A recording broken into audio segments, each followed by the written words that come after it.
And now, from England, It's time to the Wrestling Pundit podcast.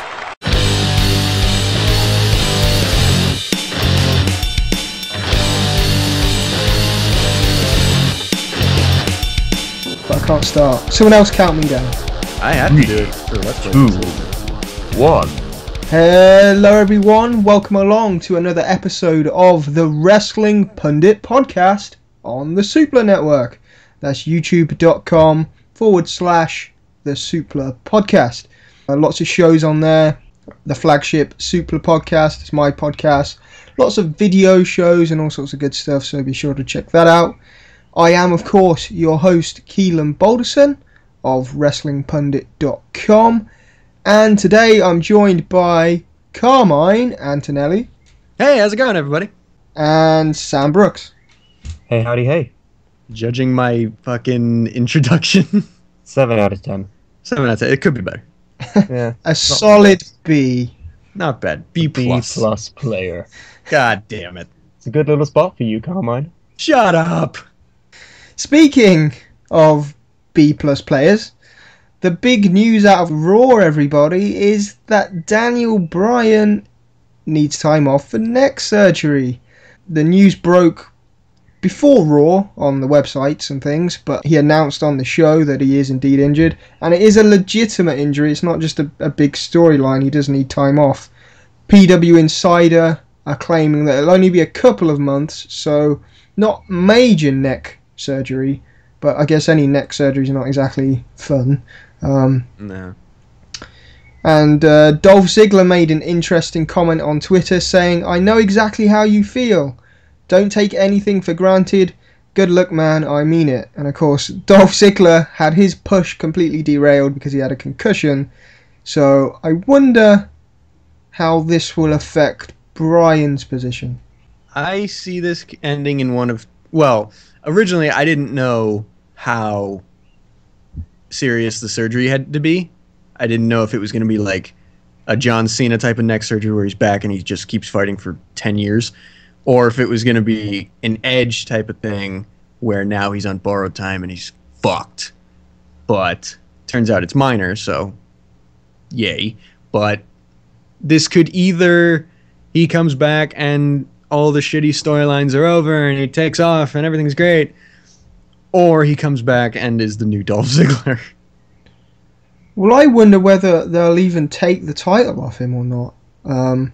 They wouldn't do that. He's, like, far too over. He isn't Dolph Ziggler level of over. He's, like, so many levels higher. So he has that under his belt, pardon the pun. True, but at the same time, if he's gone long enough, they actually kind of have to. Yeah, I guess in a storyline sense, if there's any opportunity for the Authority to take the title off him, they will do. So I wonder how how they would explain. It almost sounded like they were going to do it on Raw. They almost did it there. And then fucking that Kane bullshit. But, if he's gone long enough, they not only have to, for the sake of we need a champion that's here right now, and he can get it back later, hopefully. But also, in the storyline, why would the Authority not take it from him like the next day? Something I always look back on when people are out with injuries. When you look at Steve Austin, when Owen Hart accidentally broke Austin's neck, he stayed on television. Now, I know obviously look, when you're injured, you do need a bit of time to recover or whatever, but there's no reason why WWE can't fly him out to every TV, take him off the house show loop, but fly him out to every TV and have just segments in the ring, backstage, segments or whatever, because that's when Steve Austin was out, that's when he became his most popular, because he was in the ring cutting promos, arguing with Vince. No one really noticed that he was injured.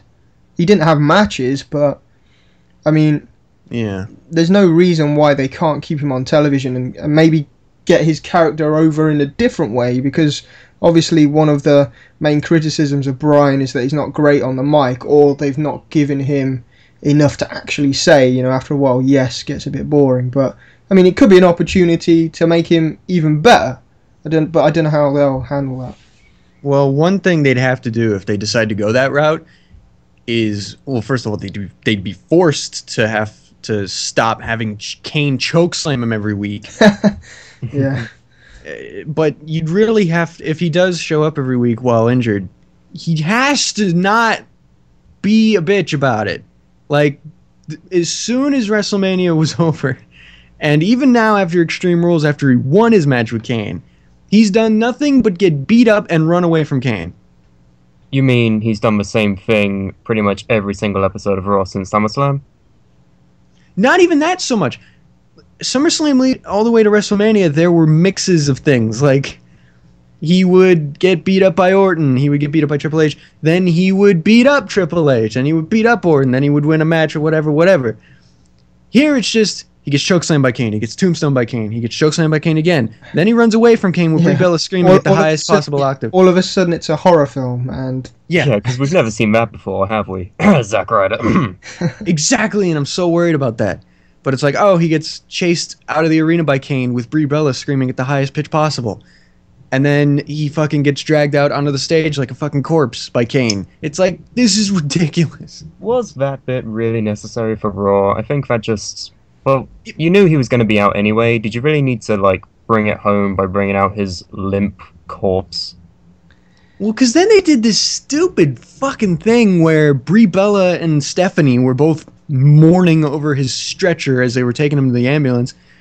And as he got in, Brie shoved Stephanie, and Stephanie turned into angry Cena and just started staring angrily at the floor for a minute, and then stared towards the camera's general direction angrily, and it was just the stupidest thing ever. As long as it builds towards a match between the two, which I actually wouldn't mind seeing. Stephanie I don't think... Brie?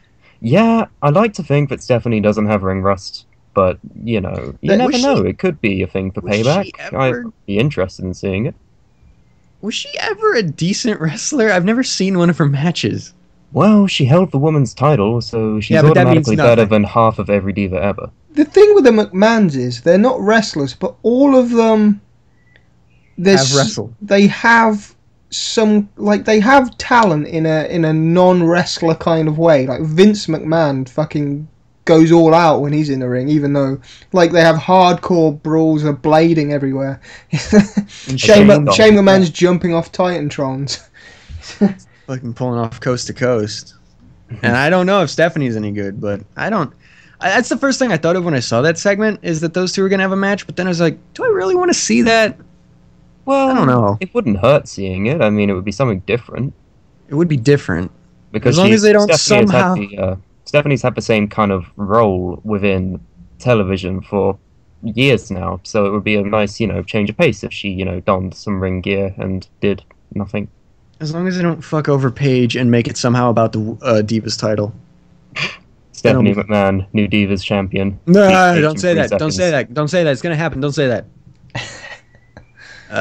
Yeah, I'm just... Hopefully they don't fuck Bryan over with this.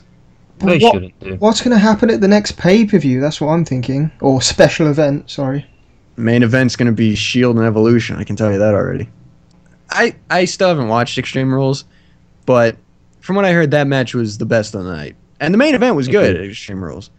So to say that was the best match actually means something. So... And it's a case of how can you possibly top what they did at Extreme Rules, because Seth Rollins nearly fucking died when he jumped off that that barricade, and it's like, I don't want to see this again, that was already so good, unless you're going to do better, which will be hard, don't bother, change it up a bit. Well, the Wyatts and the Shield have managed to pull off incredible match after incredible match, so I have no doubt that Shield could carry Evolution to another incredible match, but... Hopefully. I guess this means Batista's sticking around a bit longer. Maybe the thing that they'll do to try and top themselves is they'll finally write Batista out and do something insane to him at Payback. Hopefully so, because I'm sick of seeing him and his ugly beard floating about on my television. He looks like such a tool with that beard. Ugh. And his worst stupid little t-shirt. That fucking t-shirt with, like, the skeletons, and one of them's doing the autumn pose, and it looks fucking goofy as shit. I can't get over it.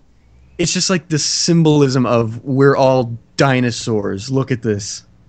Yeah. They're Don't have to skeletons. vote, bro. The hipster. But hipster. The heapster. That's pretty good. I don't know what they're gonna do for Payback, but maybe Punk's gonna come back. Oh my god! Da, da, da, da, da. Look in my eyes. What do you see? I don't care.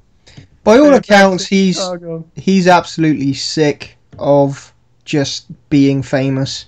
I know. I saw that. Yeah, his ex-girlfriend wrote a blog. She's also some famous cook or something. She bakes Really? stuff. Yeah.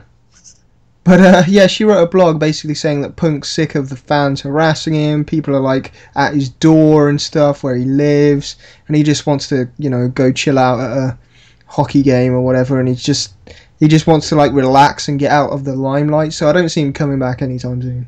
Well, No, yeah, I don't there's a either. very simple solution to ending, the excessive fan harassment, and that's fucking tweet something, dude. I mean, you haven't made any official public statements since the beginning of the year about what you've done, so maybe some clarification would, appease the fans a little bit more, as opposed to just showing up here and there at various sports games or TV Yeah. shows. Stop giving them something to latch onto. Just give them a definitive. This is what fucking happened. He's That's it. basically the epitome of cock teasing at this point. Well, I mean, it couldn't be more obvious to a fan with half a brain that he just wants to be left alone and he's fucking sick of WWE. But those fucking lunatics will latch on to anything, and it's like, oh, he was at a hockey game. This must be some kind of ploy for his setup to return at Payback. Like, you idiots. This He's just at a in, hockey CM game. Punk is now a hockey star. Yeah, he's joining the Chicago Blackhawks. Shut up. He's joining UFC. Shut up. Oh, fuck Just- off, would he join UFC? No. Why would he do something even more physical when he's already a broken shell of a man? They wouldn't even sign him to UFC. Exactly, he's still under contract until, like, next month. Well, that's another thing. WWE is a corporation. They have to answer to shareholders to some degree, and the way this is being handled, without any official kind of statements, without anyone really knowing what's going on, I think that's a bit of a weird situation itself. Like Vince McMahon said in, I think it was the last shareholders meeting, that Punk is on a sabbatical, and technically he's still under contract. Technically he'll still be getting all his royalties and things. It's just a weird situation. Like, just tell people what's going on. Talk with your mouth words, you prick. Like, oh, he's not here, but he's not gone, maybe. Shut up. He's in Where is he? purgatory. Yeah, he's in wrestling purgatory. Yeah, Next stop, his house. his house. The next time we'll see Punk will be 2035 at the Hall of Fame when he comes back, and then he has a heart attack. He's gonna be at the fucking 2000th episode of Raw, and then he's gonna be on season 20 of Legends House. Brilliant. Oh god. Him and He should Cena. just show up there, like, on the next series, regardless. It's like, he's not meant to be here, but he won't leave. We can't get him to leave. He won't stop talking to them. Please help. He just keeps Someone pouring take him Pepsi home. on him. He just keeps pouring Pepsi on Howard Finkel. Oh my god! How did we end up talking about Punk? I blame you. Anyway, yes. Also on Raw this week, it was the second week of Adam Rose. I love bunnies. And All the time. All the time. Whoa. and this week he interrupted Jack Swagger versus Rob Van Dam and basically cost Swagger the match by having a party nearby. And Yeah. if this wasn't PG, him and RVD would have probably gone off and done cocaine in the toilets or something, but In the toilets. In the toilets, of course. that's where Not in you... the middle of the ring where everyone would see. No, the toilets, hidden toilet cam. Edge had sex in the middle of the ring, but the cocaine has to stay in the toilets. But what do we think about Adam Rose? Is it working? Is this the way to go? Is it translating well? He's grown I- on me, I will say.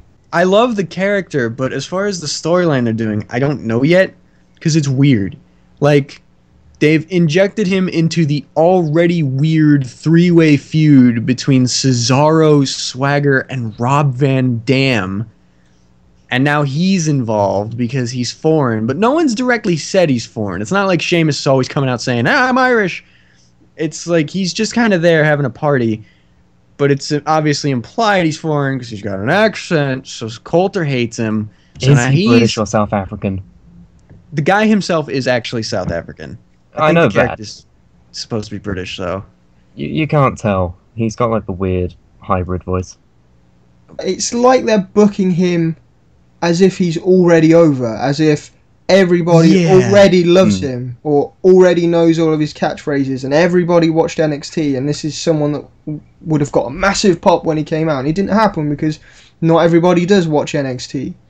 It's like they're booking based on the hope that just him being there will invoke a reaction. Yeah, I don't think you can just take what was happening on NXT and just... Because NXT has a certain atmosphere itself. It's a smaller arena. The people there are a bit more smarky, I guess you could say. And when you just drop that into a giant WWE arena, like, the whole party looks smaller, obviously. It just... I don't know whether it translates well. And people are kind of comparing him to Fandango because, you know, he's got this entrance and he does these things and it's kind of formulaic. I think they're going to have to prevent that Fandango thing from happening. They need to do more backstage segments. They need to develop his character. You know, we need the camera in his bus every week. It needs to pull up. And there just needs to be more things to it. Not just, oh, I come out, I dance with this fake-looking party and I call people lemons. You know how Michael Cole has those sit-down interviews with various people? Yes. Put him on the party bus. That would be good. Oh, yeah, I like Michael that. Cole and Adam Rose on the party bus, talking about lemons. Yeah, that's one thing that annoyed me on his debut, Michael Cole. If Michael Cole is excited and is into something and he's trying a party, then I do not want to watch that.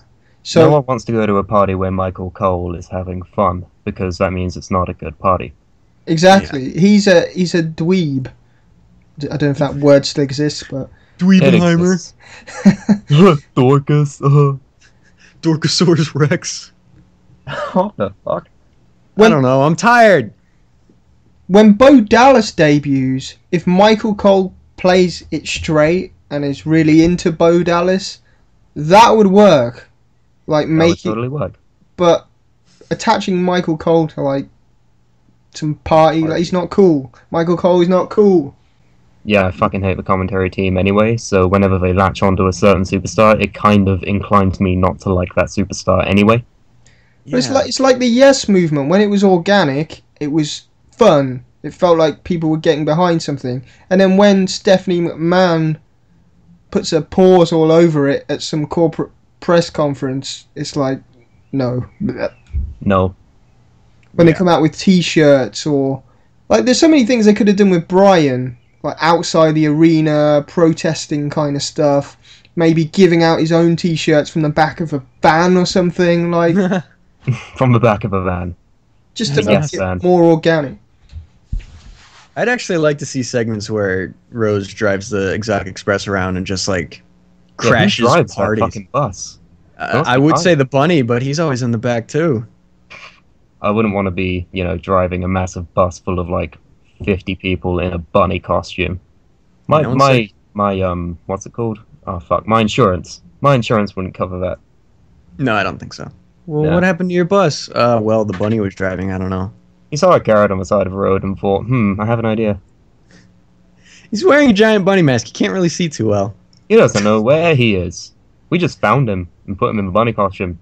They found him in a field. We fed him lies. He thinks he's a bunny. Please help him.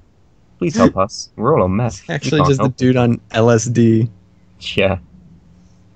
I like to think Vince Russo drives the bus. Oh, God. So they're heading to Russo Land?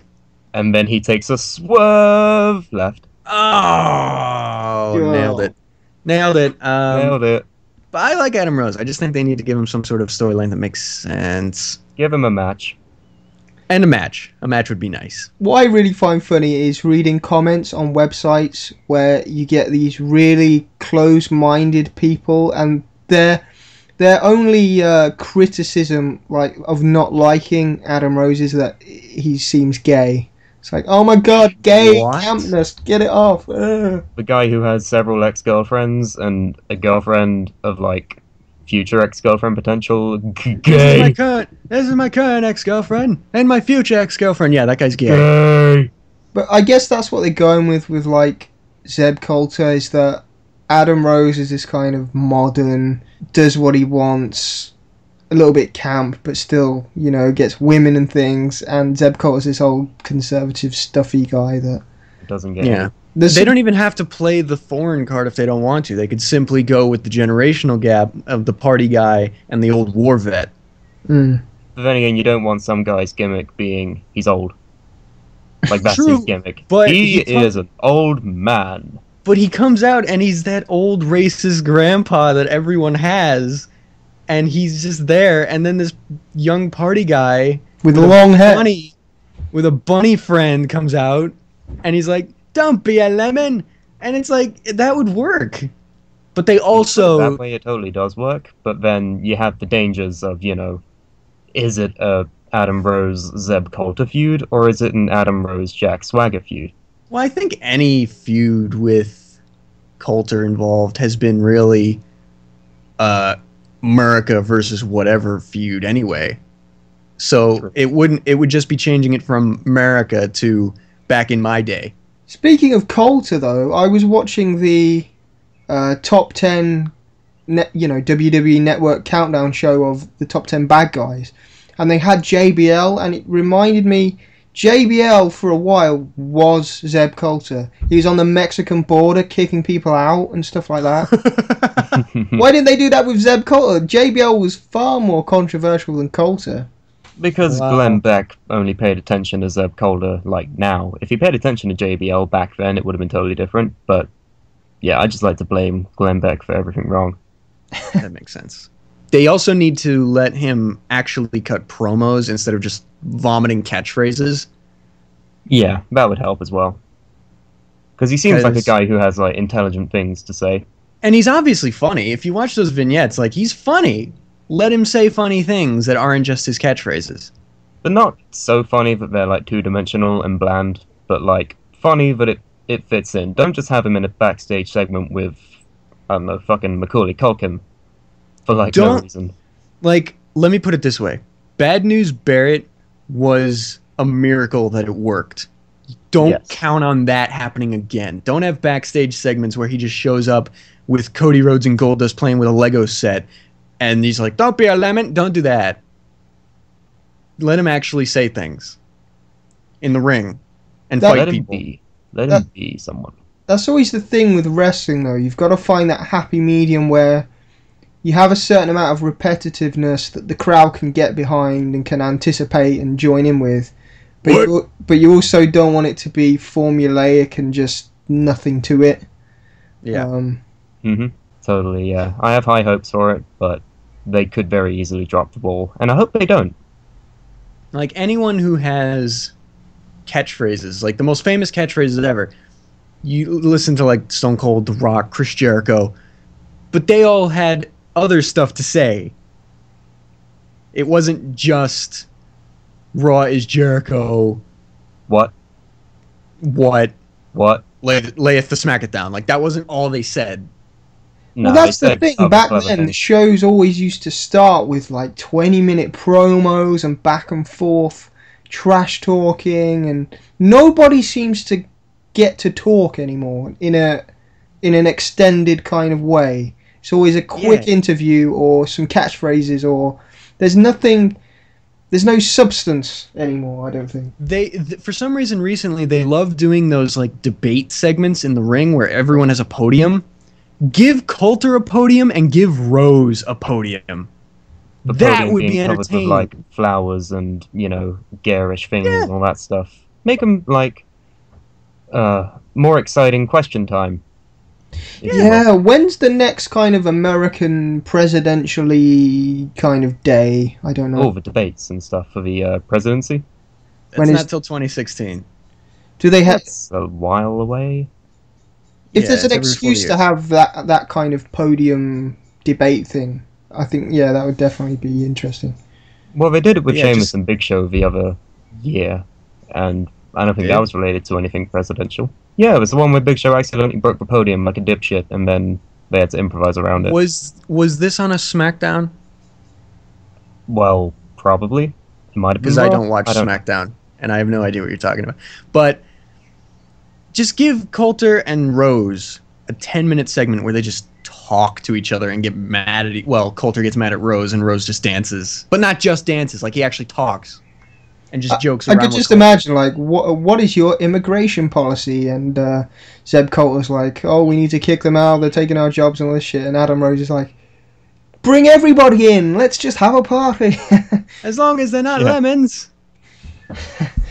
They could do a lot with Adam Rose. They just need to not make him Fandango or Bad News Barrett. Even though Bad Yeah. News Barrett worked. I think that's a character that only worked once, will never work again. Don't count on it working again. Speaking of things that may or may not work, TNA are releasing a second mobile game created by Namco, I think. I don't know if that still exists, but there was a logo and it said Namco, so I'm going with it. And basically, if you watch the trailer, the official trailer to this game, at 24 seconds, if you look at the top of the screen on the game's TNA Titantron, there is a Raw ring and what could potentially be Daniel Bryan. Yeah, it's just like a still image of the corner of a Raw ring and someone in a red t-shirt, probably Daniel Bryan. Some say it's The Miz. It doesn't even matter at that point. Now, some people are saying this trailer is 100% fake. Like, this isn't a real game that's happening. Well, it's definitely a real game because TNA have talked about it. Dixie tweeted the trailer, but Then it's not fake, and they're idiots. Yeah, I wouldn't put it past TNA to do anything of the sort, really. One of the things I noticed about this trailer, and it might have just been me, maybe my computer just fucked up when I watched the trailer, but there was no sound. I couldn't get Again, it to play wouldn't sound. put it past them. It was just shaky text boxes trying to be hardcore or something. I don't know what that was. It looked like something out of fucking Windows Movie Maker. And then shots of the game with Jeff Hardy looking weird. And then a picture of Daniel Bryan up in the corner. And stupid bullshit. I guess there's a few possibilities. It could have been something internal within, I don't know, the game company that wasn't necessarily supposed to get out. I know they kind of do mock-ups of the games and send them to executives, and I could see that perhaps something from WWE just got in there because they're just giving examples of Titantrons or some shit, I don't know. Or maybe the trailer was commissioned in some way, they sent it to someone like Liam to edit, and that person knows nothing and thought WWE is TNA and just put some random post-produced thing on there. But it's a pretty weird thing to get through the filters. To have it's not like WWE would release a trailer and, oh, there's Eric Young. Either way, it's totally not, like, intentional. Like, there's no way that they would use another talent from a bigger company in their trailer. Like, if it were intentional, he would be front and center, not off in the corner. So it's literally, like, a small mistake that, could have happened in any point. And it's not going to be on the finished game. You're not going to be able to play as Daniel Bryan in the Raw ring.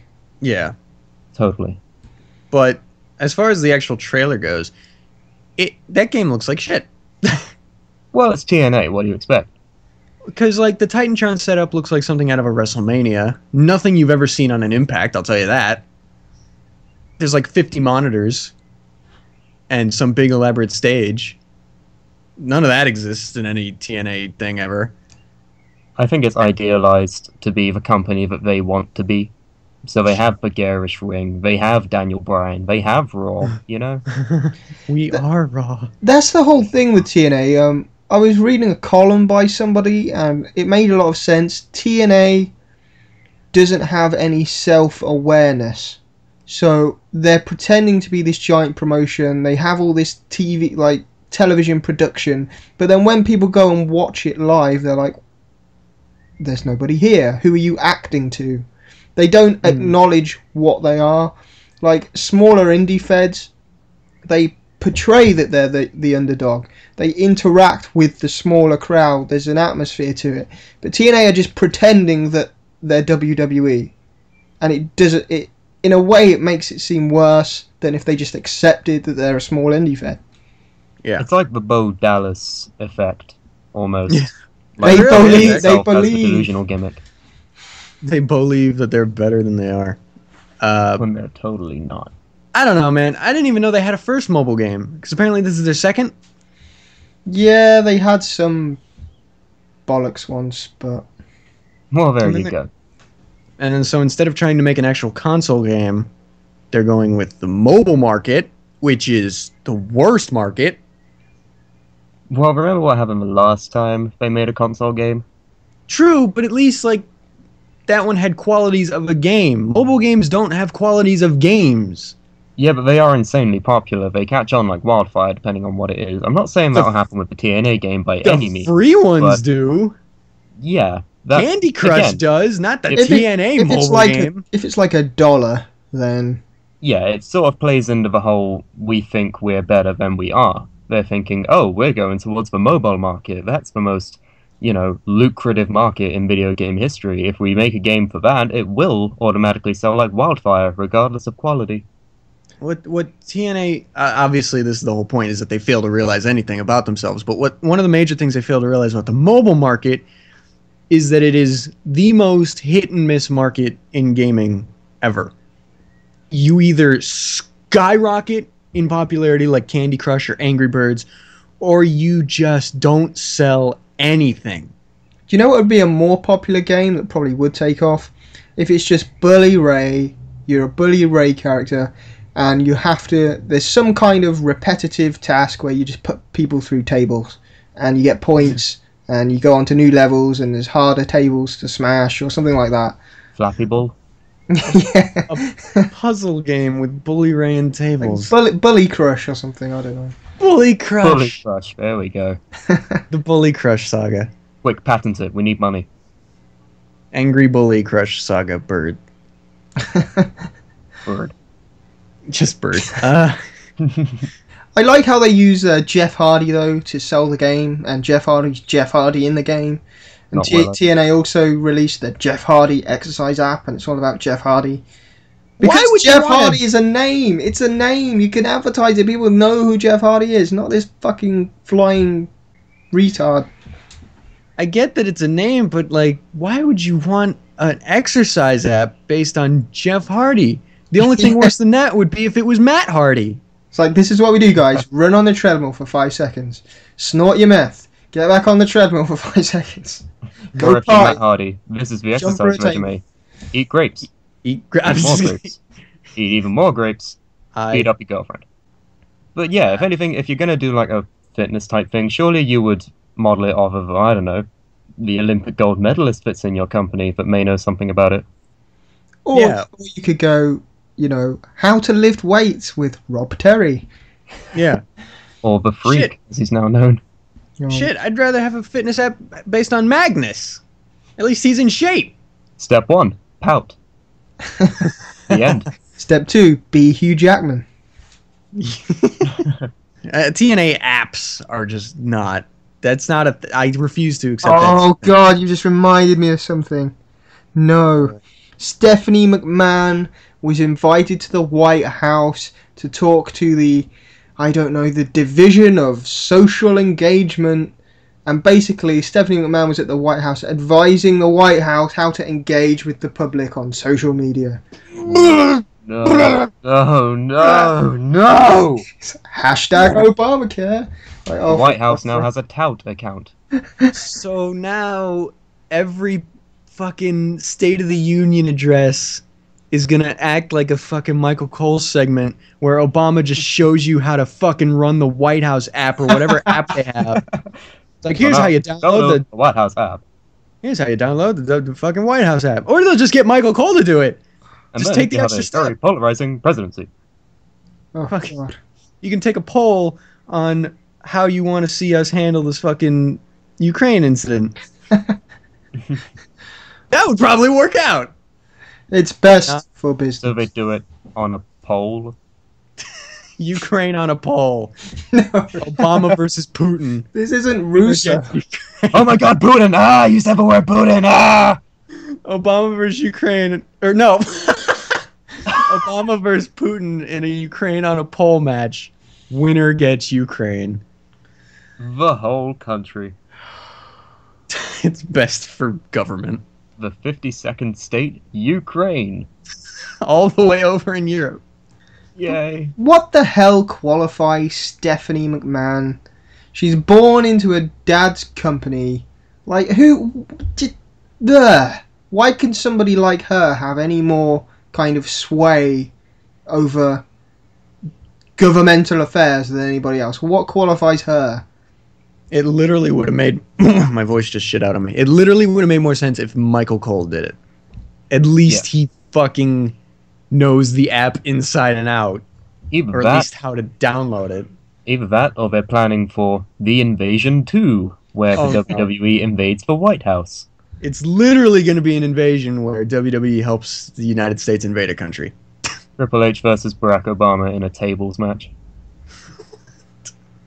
Winner becomes COO of the United States. Not even the president, the COO. It's the new title for the president. Well, they may as well be honest. That's what it is anyway. Yeah, basically. No politics. All right, what is the next topic? Kaz, or Kazarian, or Frankie Kazarian, or whatever you want to call him, and Hernandez are gone from TNA. No. More veterans gone. And basically, it's the same old thing. TNA says, oh, your contract's up. Well, take half the wage that you were making before. Oh, you don't want that? Oh, okay, bye. We'll sign these other people that no one knows, and to multi-year deals, and ugh. We'll sign Crazy Steve. We'll be fine. We'll sign Gunner to a 10-year contract. Fucking idiots. But, Ugh. I mean, Hernandez, I don't know if he was doing anything relevant at the time. But TNA, he's no one's injured. doing anything relevant in that company. he was injured, maybe? I think so. Well. But then now no Bad fucking- Influence is gone. They were like, Well, yeah, well, Daniels The was gone best. already. yeah. So, I mean, Bad Influence is kind of fucked anyway. So, I don't know if they had any plans for Kazarian. They're losing people left and right. And they're not replacing them with anything They decent. don't even have a tag division now. The second tag team that was in the division is now gone. You've just got the Bromans and And the Wolves. Hey! Hey! But they're really just fucked. They're They need to- fucked. I mean, like, the WWE Tag Team division is fucked, but the TNA roster is fucked. There's a lot of rumors flying. I don't usually deal with the news that comes out of the quote dirt sheets that's not verifiable. I usually wait for people on Twitter or whatever to make announcements or whatever, but there's a lot of things about the production crew nearly walked out and people weren't getting paid and things like that. This is really turning into a shitty indie. People aren't getting paid. Yeah, apparently the production crew were behind, so they nearly walked out of a TV taping. So imagine them not having anything to give Spike TV right as their contract with Spike TV's up. Oh. So basically, they're on their last legs at this point. It all comes down to, really, if Spike TV will re-sign them. I don't really know how. I mean, TNA has enough of a ratings draw to warrant just still being there, but the trend is that the rating is declining, so they could be looking at that and think, well, maybe we can just replace it with something that's cheaper or something that, I don't know, is newer. We've tried this, it's not taken off, but they hired this massive PR firm recently to negotiate these contracts, so it looks like TNA are at least making an effort in that sense, but It looks like it's not working, though, if Kazarian and Hernandez are gone. Yeah, maybe it's a case of too little, too late in that respect. Yeah. Oh, if they actually fucking die. We would be so happy. I don't know. I vote a live reaction to the last episode of TNA. Oh shit! Like WCW, like they Hell know yeah. it's their last episode. That'd be something. It's interesting though how, well, if TNA weren't able to pay their talent and the company folded, if it went to like a bankruptcy court or something, Panda Energy would just be forced to pay everyone what they owe and everything. So in that sense, TNA can't really go out of business. Truly, it's Panda Energy are always going to be there. It's just whether Panda Energy decide to just get rid of it. And if they did that, then Jeff Jarrett still owns a percentage. So it could be that if TNA went out of business, Jeff Jarrett could then own TNA again, and he could have Global Force Wrestling as well. Swerve, Global Force Wrestling is actually TNA. No, Ah. no, that'd Except be it has awful. McFoley this time. Yeah, what is up with that? God knows. What is he doing? McFoley, why? What are you doing? Don't do that. That's Jeff Jarrett. Get We should probably away. explain this to people who don't know. Yeah. Oh yeah, Mick Foley was in Jeff Jarrett's latest hype video, the Journey webisode thingy, which probably just means Jeff Jarrett cornered Mick Foley somewhere and video bombed him, and Probably. Foley's like, "What the hell's this? I didn't agree." It's totally not out of the ordinary because Foley isn't even under contract with the WWE at this point, so it's not like he's out of place or anything. He's totally free game, but No, but he is a would little he out play a of place. role in the company? Well, I don't think this means they're signing him. It's just getting him to talk about. Because if you watch the video, it's just basically talking about indie talent and, you know, all these talented people that have been overlooked. And I don't even know who these people are, and I feel embarrassed for Kevin not Steen. knowing them. And yeah, so it's just Foley kind of gibbering so Jarrett can make a video. That's not even like good promotional material because it's not exactly promoting like the company. Like it's just Mick Foley saying, "Who's that? Who's it? Who's that? I don't know that." Give me who's it? You still don't even know what this promotion is yet. God damn it! It's social media wrestling hosted by Vine. Ah, It's 6 actually just second gonna be a. matches. It's actually just gonna be a mobile app. oh God. It's gonna be like Jeff EWR. Jarrett with his fucking fat fingers telling people how to get on the GFW app. What if GFW is just the next EWR? Like it's actually just a game. No, it's a scrolling potato. That's what it is. It's literally just a scrolling potato. Nothing more, nothing less. Jeff Jarrett has finally gone crazy. This is wrestling. Look at it. It's scrolling forever and ever. Oh, I hate social media. Fuck social media. It's fine for a marketing tool, but WWE now, apparently they're gonna ramp up storylines on the app and on the network and all. It's like, no, just give me it in one place. I don't want to have to be confused and have to go Put it watch on- some random video somewhere. Just Why wouldn't you put it on the thing that literally all of your fans would watch? Why put it on something that maybe 12 of your fans would see? well, that's the thing. There was this massive apparent pipe bomb by Damien Sandow that could have got him over, but no one's really seen it. Raw pre-show. There's a pre-show to Raw now. Why does it exist? It doesn't need to! Pre-shows in general shouldn't exist. There's a Raw pre-show. There's a Raw post-show. There's a SmackDown pre and post-show. 3, 4, 5 hours?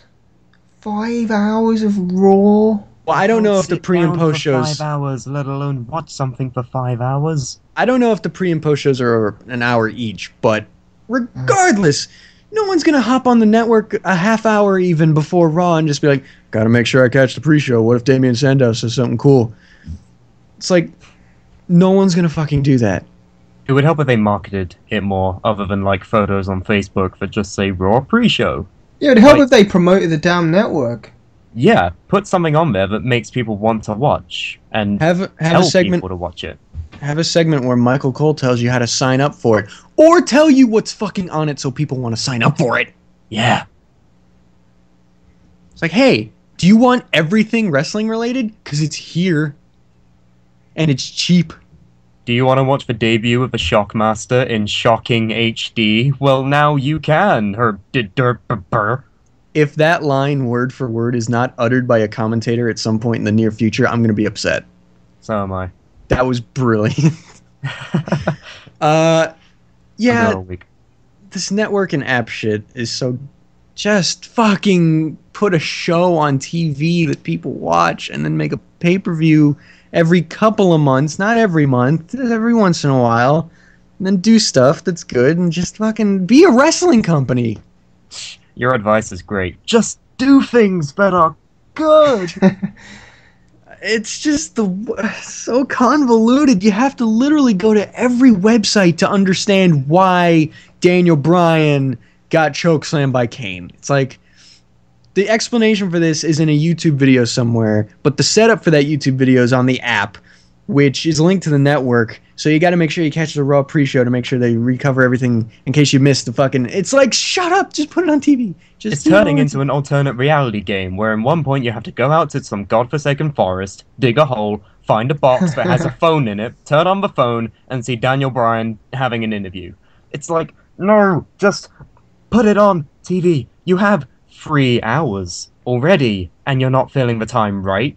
Just squeeze it all in. It's the WWE universe. It's 24/7 everything WWE. You can have WWE cornflakes in the morning. I wouldn't mind so much if important things were just Raw, and Raw is self-contained, and you can watch Raw and be satisfied.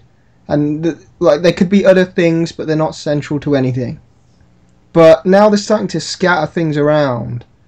It's like a scavenger hunt. In order to understand what's going to happen at the next pay-per-view, you have to go everywhere. And it doesn't help that the match of the pay-per-view is probably going to be shit anyway, so why would I even bother trying to understand it? Yeah. Because the big matches, like Shield vs. Evolution, those storylines are self-contained on Raw and SmackDown. Everything else is not. That's the key. Why? Why is everything else everywhere else? I guess it's like the mid-card has to get themselves over on the app before we even think about pushing you. It's so fucking stupid. It's so unbelievably stupid.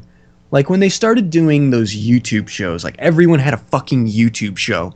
Ziggler had one, Santino had one, Ryder had one. Ryder was the first one and got himself over. And then WWE banned him from doing it and gave everyone else a show. Yeah. It's like, I saw a video of the Usos cooking chicken. Why does this exist? Yep. And I saw a video of Hunico's mask collection, and it's like, why how about does I that watch him exist? How about I watch him have a match that's good? You could just do that. Yeah, a good match that means something, and they've built it up. Yeah, a wrestling company that showcases, I don't know, wrestling. Remember when wrestlers used to get over by wrestling? Remember when TNA said they were an alternative and they were wrestling? Ha! Now they're just fucking copying everything. Everything sucks. Everything, I hate everything. It's all bad. Social media, fucking, That's my impression of sucks. Everything's bad. I don't like it. I hate everything. We should just take a sign to like a WWE show. If WWE WWE's, we WWE. Yo, dog, I heard you like WWE, so I put some WWE in your WWE so you can WWE while you WWE. Fucking. In order to view this sign, you have to sign up for the WWE app. The sign is just a fucking QR code that you have to scan your That'd be fantastic. And the sign says, "This is appalling." This is what's wrong with wrestling. Yeah, it's just a Guy Fawkes mask. Oh, God. We are Legion. No. It's fucking anonymous in the Illuminati. Oh my God. Taz, what's Inanimous doing in the Impact Zone? That's their next stable.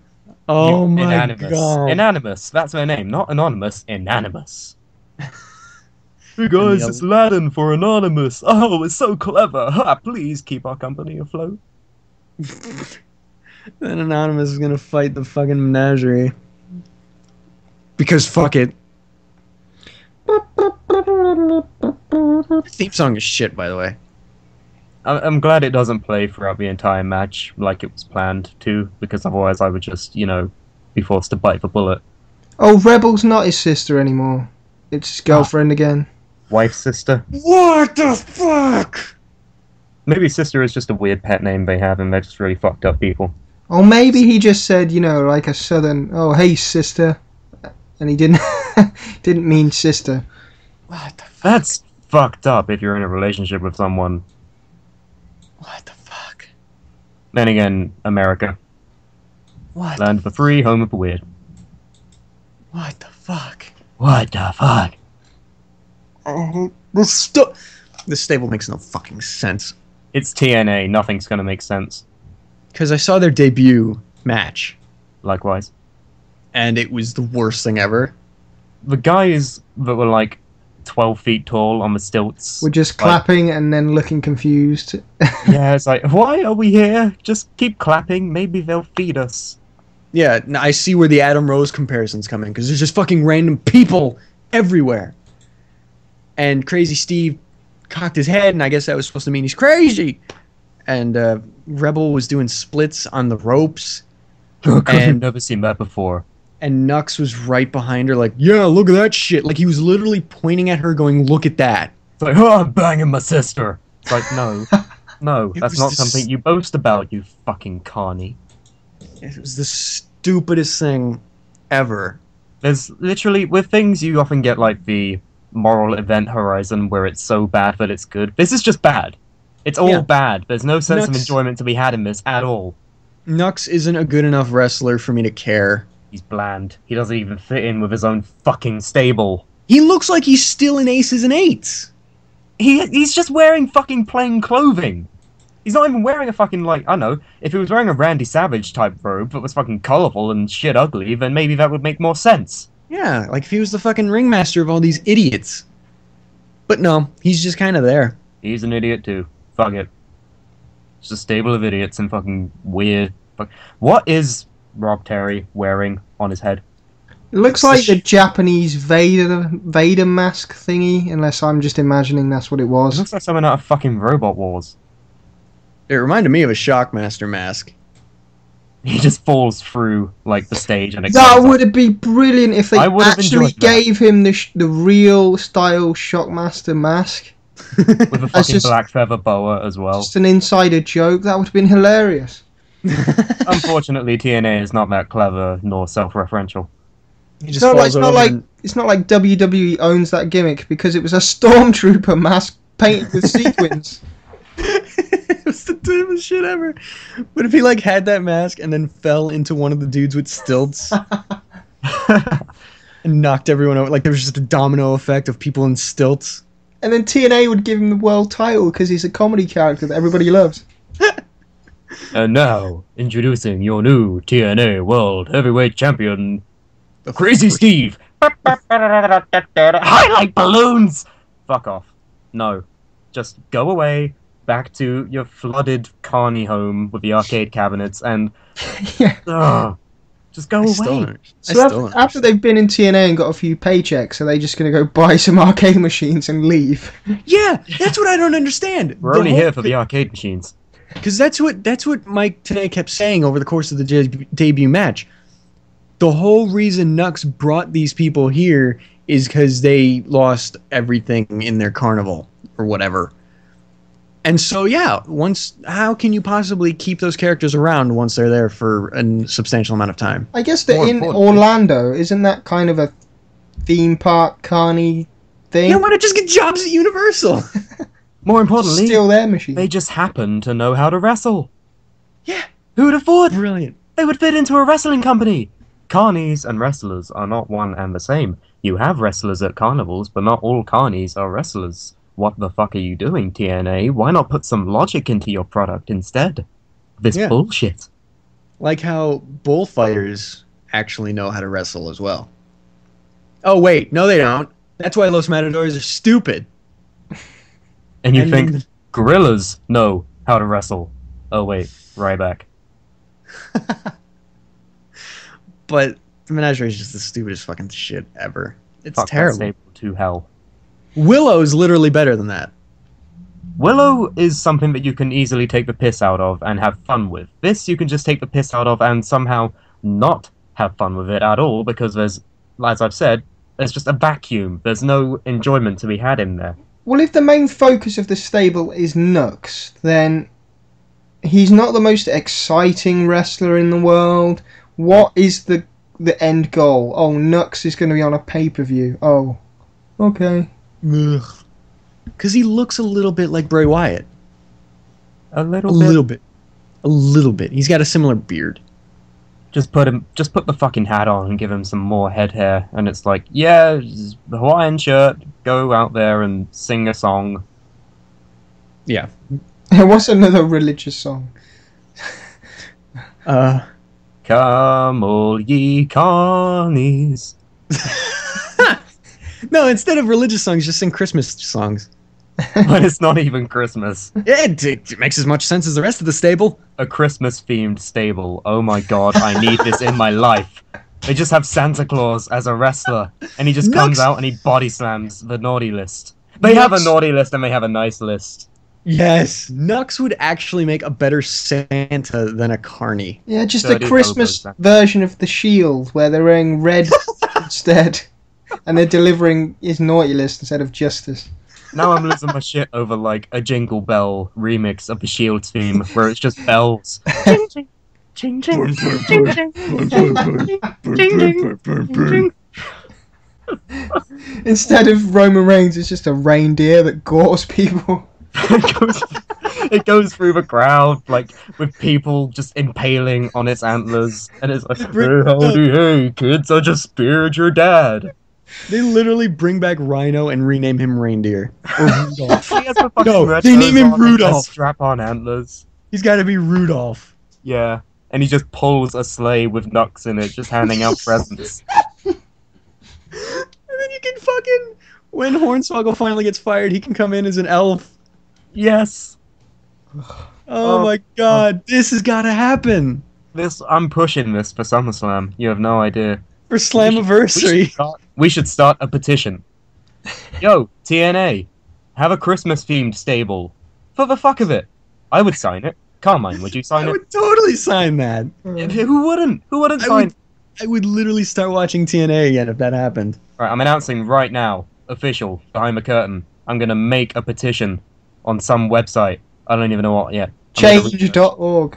Yes, I'm gonna go on change.org and I'm gonna say, hey, Dixie, put this to your creative team. Yeah, I'm totally gonna do this and see where the fuck it What goes. are we gonna call it? What are we gonna call I it? realise I'm going to have to do some more Workshop. Photoshop stuff now. The Workshop? Yeah. The Workshop? A workshop. That's so great. We're geniuses. Why aren't we in the industry? Like, you know how Emma, when she does her entrance, like the stage starts shooting out bubbles? Yeah. It It's shoots gotta out be fake snow. snow. It's Yes. gotta shoot out fake snow. Yes. Why have they not done this before? Because they're not smart like us. Even just at Christmas? Yeah. We had Foley claws, but that was terrible. And then Alberto Del Rio just hit him with his car for no reason. Yeah.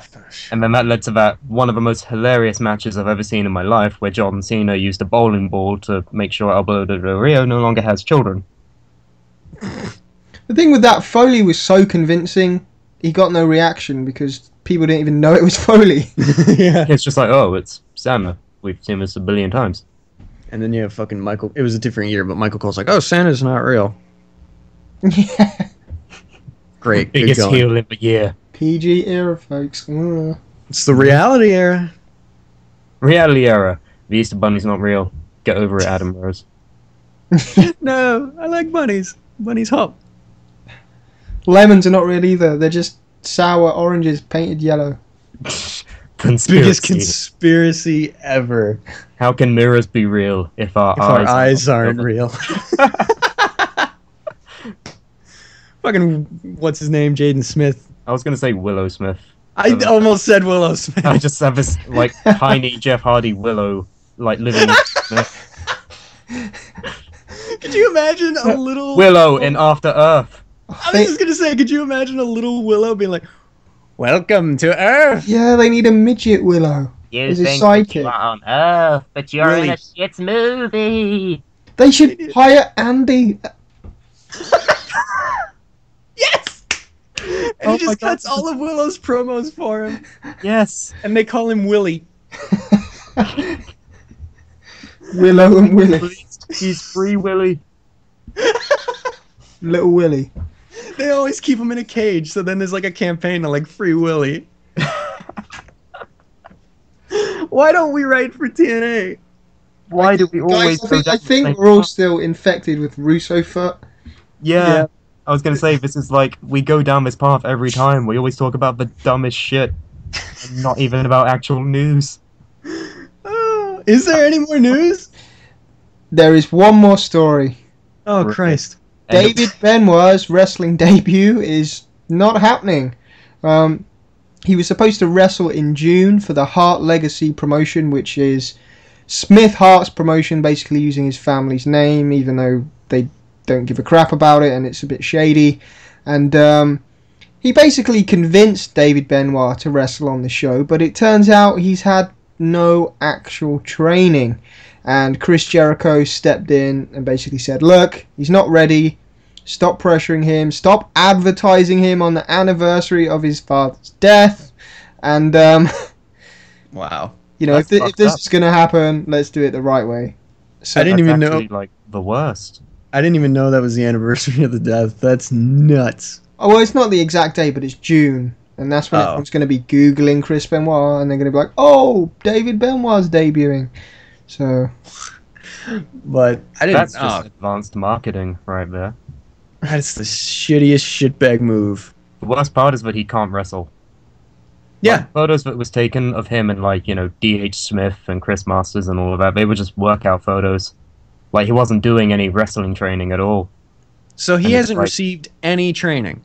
Apparently not. I guess he's probably been in a ring a few times. Because he's the son of... Is he, like... Now I'm confused on if any of this was real. Like, is he actually looking to get into wrestling, or did they make that up? No, he's definitely done interviews. He's definitely done interviews and hyped up the debut and all this kind of thing. It seems like Smith Hart was maybe taking a bit of advantage of him, and Chris Jericho has stepped in as like the voice of reason and say, look, this can't happen.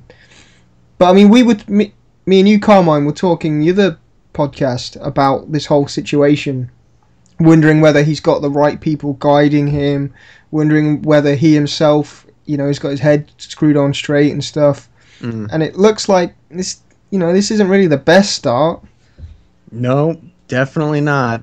Then again, it's not too difficult to have a bad start when you're the son of Chris Benoit. That was that's nothing exactly against him, but you're kind of already cut down from your pedestal a little bit.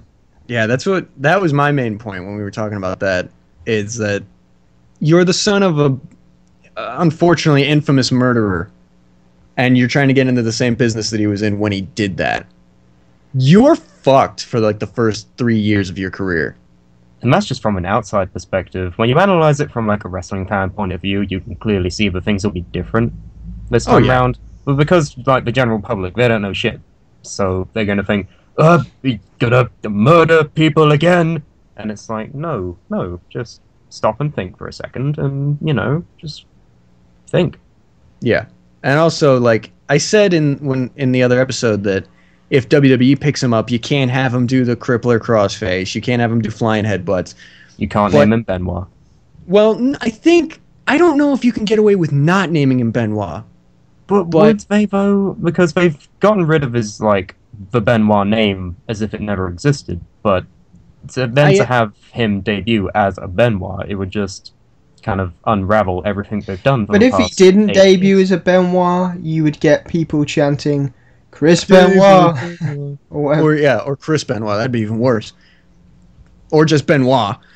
But then again, they've had the opportunity to do that for 8 years at any given point, and they haven't done it, so... Yeah. I'm not saying it wouldn't be unfounded if it happened, but, I think they would have some sort of, respect, I guess, for the fact that, As far as the naming situation goes, I think either way there'd be some backlash. Like, if you name him Benoit, and it's like, oh, now all of a sudden they're pushing the son of a murderer. But if you don't name him Benoit, then it's like, oh, they're still covering up the fucking thing, blah, blah, blah. Just let him be him. But even though it's a common thing whenever any wrestler debuts, that they're given like a different name. Yeah, like Curtis Axel. Or Fandango. The weirdest roundabout name. The day that I found out Fandango's name wasn't Fandango, I was crushed. I know, it's such a realistic name. Yeah. Would have thought. But what I was gonna say was like, if he goes to WWE, if he gets trained. Yeah, if he even wrestles. If he leaves his house. He shouldn't use Chris's moves. He shouldn't get a fucking remix of Chris's theme song. But unless it's Andy. Yeah. Hello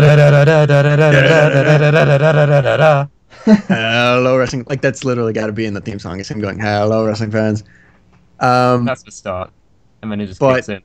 Yeah, but I said that for if he goes to WWE, I think that should apply to anywhere he wrestles. He shouldn't do the crossface or any of that shit. Do your own moves.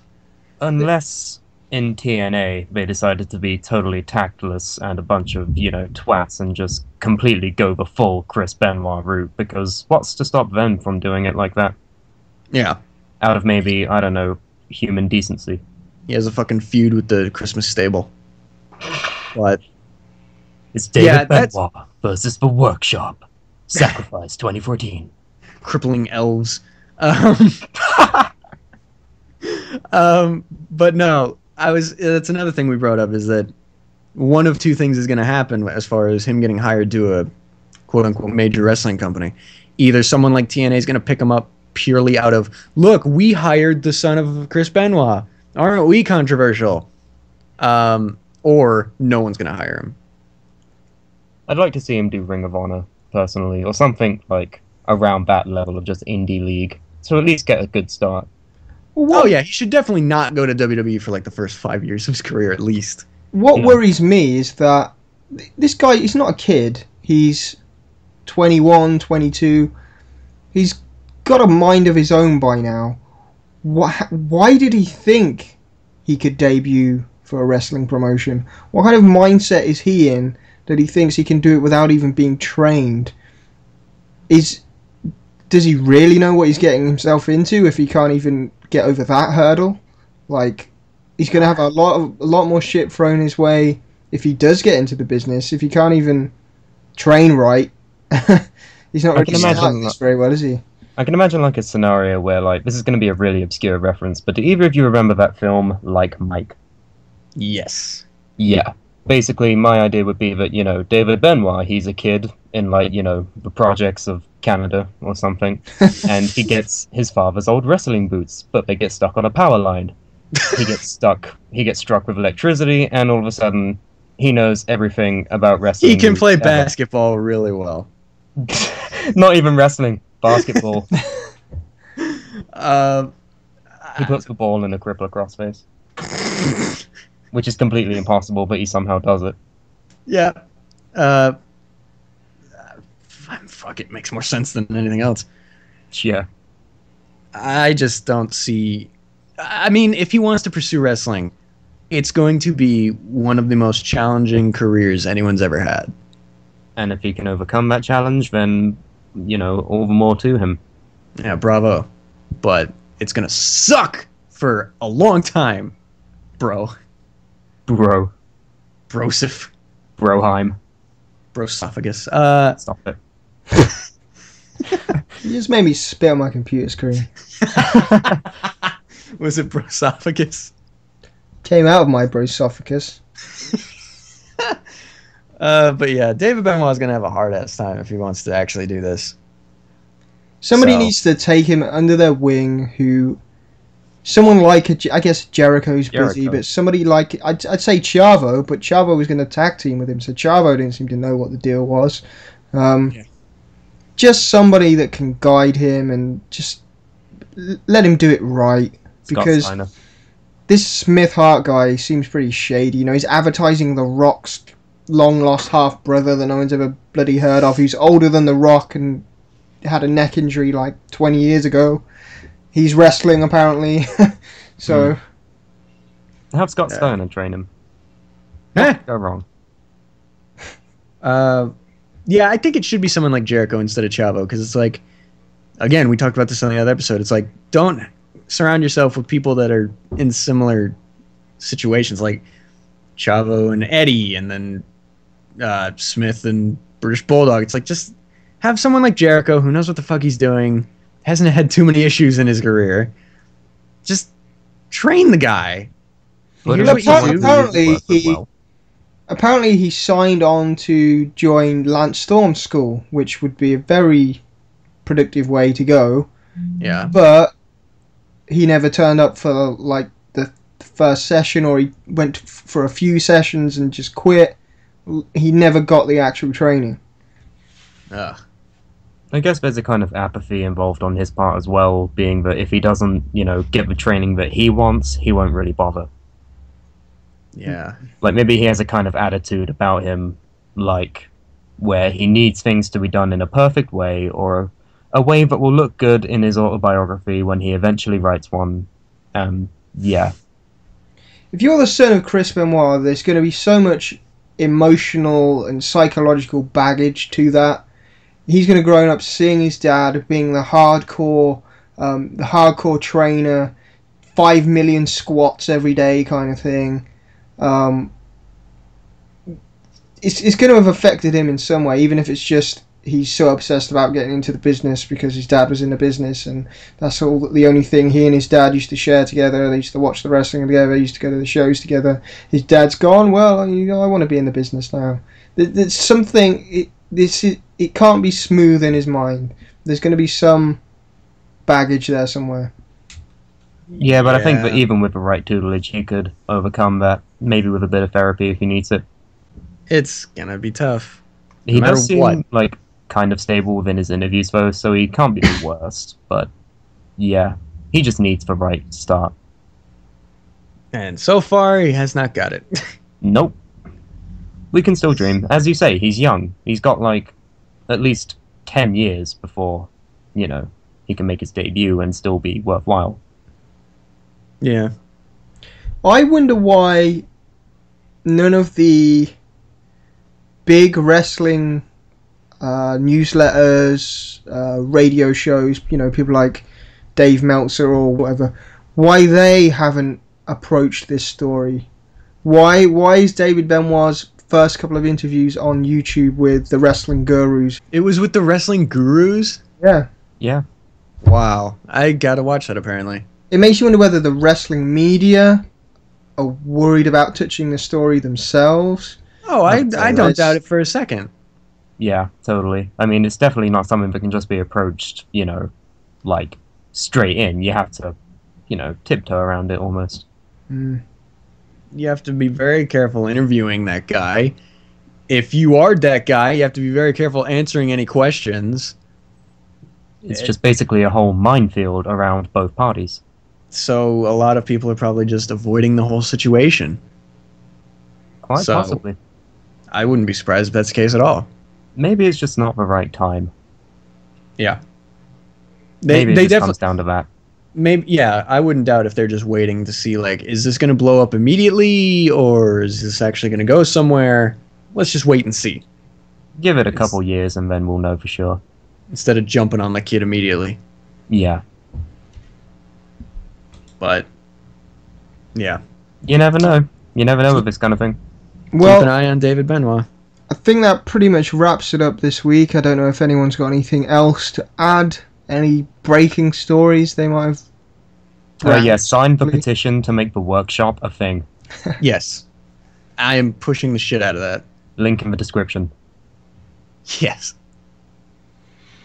Okay, well, I've been WrestlingPundit.com editor Keelan Balderson. Check out the site, WrestlingPundit.com, round the clock wrestling news. I'm on there every day, updating things.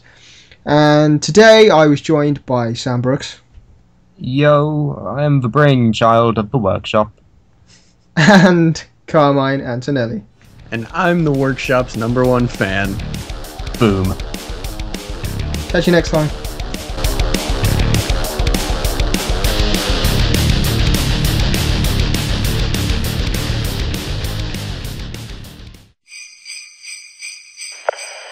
Hotel, India, Echo, Lima, Delta. Christmas! I